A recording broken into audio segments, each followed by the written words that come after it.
Finally, everyone gets to see this other side of the zoo again. For those who missed it, this part of the zoo was under repeated construction for over 2 months. And yes, I do have some footage of it, but it was taken when my ratios were off and I was oblivious to it. So that footage won't work well with this footage. So we're leaving all of those bits out, and I'm sorry it makes this video a bit short. I was wanting to place the Brontosaurus here, and I was adamant about it for the longest time, only to give up and discover they fit better in the wetlands. So this week I decided to come back to this area and start blending it in to transition to the scrublands, and wanted to add some big animals to this area. What better species than the Brontosaurus? Although, as you notice from the thumbnail and title, they're not the only ones in this habitat. Dryosaurus is also present, as I spotted one in the Brontosaurus picture and I thought it was adorable to have them squeaking around the place with the size difference. And I was right. Originally, this area was going to be slightly hilly and dry, desert to grasslands to scrubland transitions. And you can see the planning of it in the very first episode of this zoo where we get the oviraptor. And I'm happy to return the area back to that first idea, though I do not regret having the Plesiosaurus plateau in between. On the right-hand side of the exhibit, I began blending in the scrubland painting and some of the scrubland foliage just a little bit. And from there, there's a building that I started to work on, but ran out of time for this video. And then we'll have more scrubland species, which I'm pretty excited about. This exhibit is an interesting shape to me. I found it a bit of a challenge to follow the original ridgeline and also shape the exhibit to show it to guests, taking into account the size of the animals present. It was a work of balance that I don't think turned out too horribly, even if it could have been done better if the species had been planned all along. I did have to add in an extra viewing gallery to allow our guests an interesting viewpoint at the higher elevation, since from the front angle of the habitat you can't see the animals well if they're up top.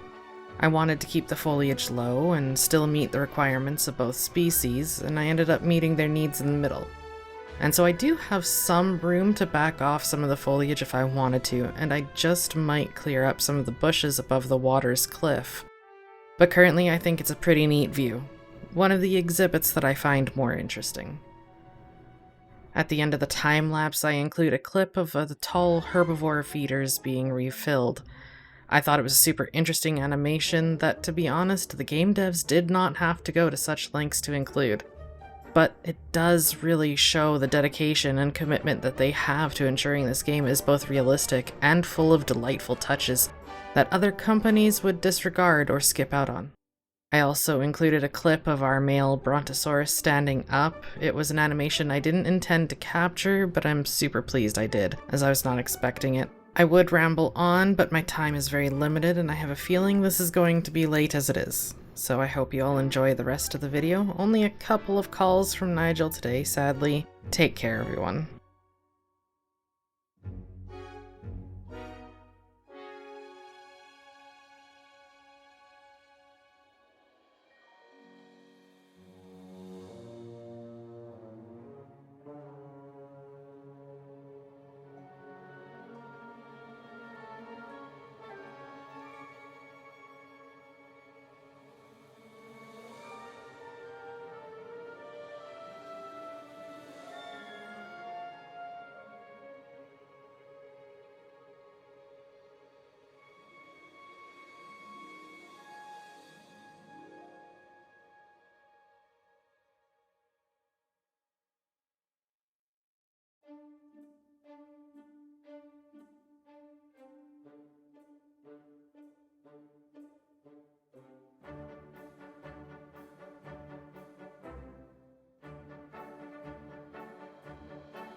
A Dryosaurus.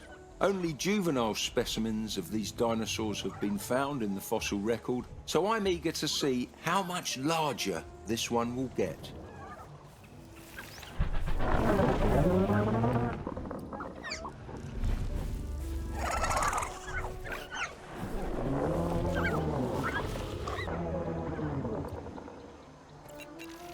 That sound you're hearing isn't thunder. It's the earth-shaking stomp of a Brontosaurus.